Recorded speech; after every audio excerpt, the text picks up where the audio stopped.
Klaxons, files interminables et conducteurs pressés. Pendant le mois de Ramadan, circuler dans la ville de Tanger devient parfois un véritable défi pour les automobilistes. À l'approche de l'heure de la rupture du jeûne et aux heures de pointe, plusieurs axes de la ville se retrouvent saturés. Les habitants se dépêchent de rentrer chez eux pour l'iftar, provoquant d'importants embouteillages. Pour les usagers de la route, ce trafic dense est un vrai casse-tête. D'habitude, ce trajet me prend 5 à 7 minutes le matin quand je le prends, mais aux heures de pointe, ça peut s'étendre jusqu'à 45 minutes. De là jusqu'à Iberia, la route est saturée. C'est la première année que je vois la ville aussi surpeuplée. Le nombre de voitures a augmenté, les routes sont bloquées, les clients se plaignent et veulent arriver rapidement à leur destination.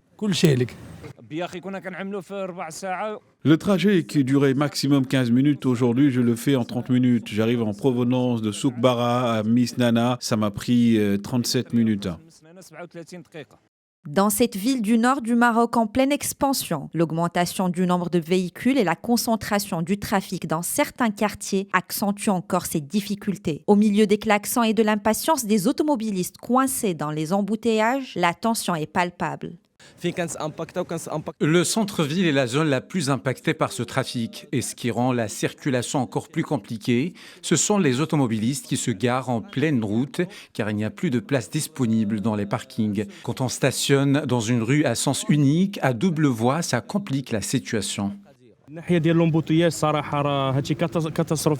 Concernant les embouteillages, la situation est devenue catastrophique à Tanger. Nous trouvons beaucoup de difficultés. On se retrouve bloqué tous les 100 mètres. On ne sait pas si c'est à cause de nombre explosif de voitures ou des routes serrées qui nécessitent des aménagements.